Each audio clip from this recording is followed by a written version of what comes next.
Welcome to my new Skylanders series, where I will play a solo run with every character on Nightmare mode to see which Skylanders and which of their upgrade paths are better.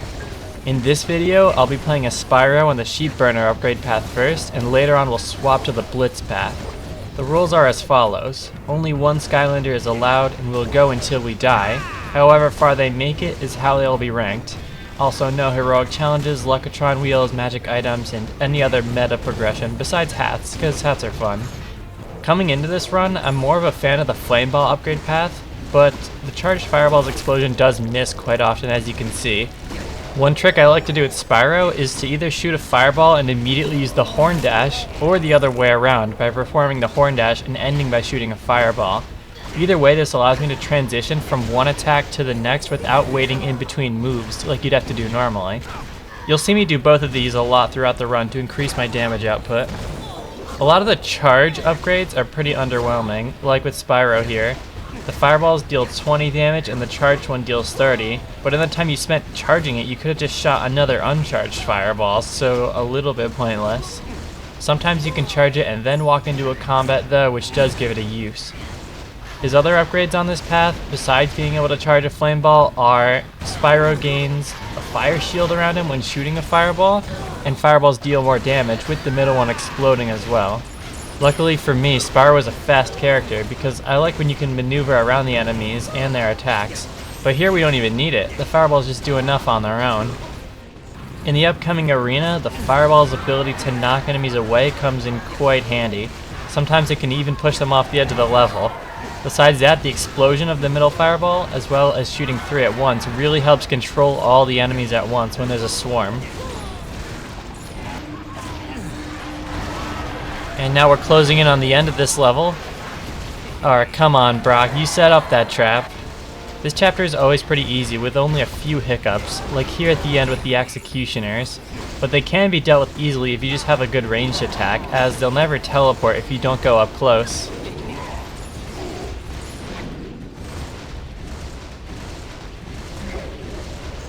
It can be a bit difficult to fight enemies from this close up, at least with this upgrade path, but Spyro can always dash away quickly.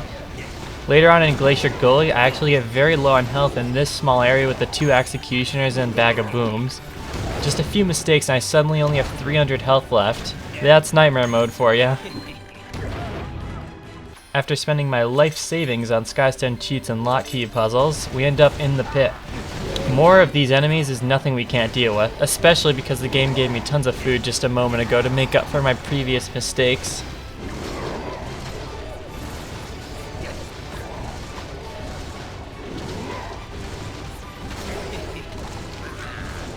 Up here is a prime example of what I mean by swapping between primary and secondary attacks rapidly. He just gets hit by one and then immediately the other. And now we have a huge difficulty spike with this area right here. I expect a ton of Skylanders will lose their runs at this point. Right there was a super lucky dodge. Both of those attacks ended right before hitting me. Not having taken damage throughout that section is a miracle. Just up ahead is another tough looking but much more forgiving challenge. The Archean bombers give you just what you need to beat this section.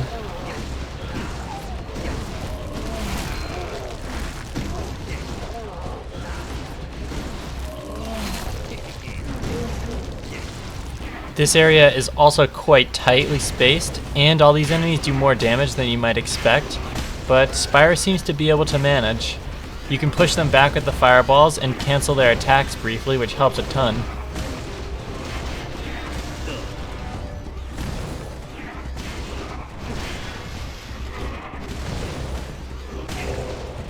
Now Willikin Village introduces everybody's favorite enemy, but there aren't too many threats here. The first grenade banks off a rock and hits me though, which I did not expect, and there's a second one covering my exit. At this point I'm only one hit away from death, so I gotta be very careful, and after the last Mace Major, my luck runs out. Sheep Burner Spyro made it to chapter 7, so now time for the other upgrade path. I'm instantly noticing that the Fireballs are not nearly as good at dealing with swarms of enemies anymore. Being able to hit the same enemy multiple times with one Horn Dash can rack up a ton of damage quickly, now that it increases in damage the longer the move is held down. Chompies are actually not free kills anymore, now that there's no fireball explosions and with the fireballs disappearing on hit. Wow, this attack is really bad. Sometimes you can manage to line up a big dash chain and it's great. Oh no, this guy got stuck and he won't come down. I don't really have any moves to hit him because I lost the charged fireball.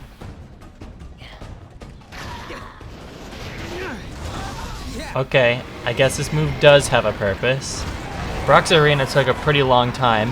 It turned out to not be very easy to get enough space between us to charge up the Horn Dash's damage. Would you believe it if I told you that 3 Goliaths rose at the same time was also hard? Because it is.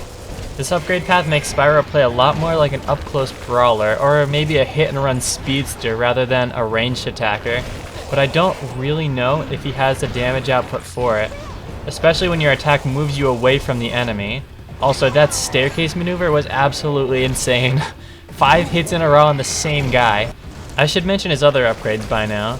He gets the ability to stun enemies who are hit by the horns, and the horns do increased damage, as well as the horns deal extra damage the longer that you charge them up for. The latter 2 upgrades I really like, but the stun doesn't really seem to last very long, and it doesn't affect big enemies at all really. It's looking kinda grim here. I'm down to only 1 hit away. Executioners deal a ton of damage when I'm up close, and that's where I deal my most damage. If I run away from one, I always end up closer to the other too, but I do eventually keep them both at distance by not approaching, and that makes them much more predictable and thus easier. Despite the Horn Dash increasing from 10 damage to 45, or the fireballs from 15 to 20, depending on your upgrade path, I still found myself using the fireballs most of the time throughout this run. Alright, this trick is so cool. I wish I knew how to do it consistently. The snowball just destroys him. I've been struggling a lot with this area of the level actually, and I never really expect to. So I've talked about it before, this section of Chapter 6 is insanely hard. The dash does deal tons of damage and can hit all the enemies in a line while I run away, but running out of space is a real issue here. And just a few attacks will take me out, but I am able to hold my ground and wait until the Archean Bomber gives me some explosions to use.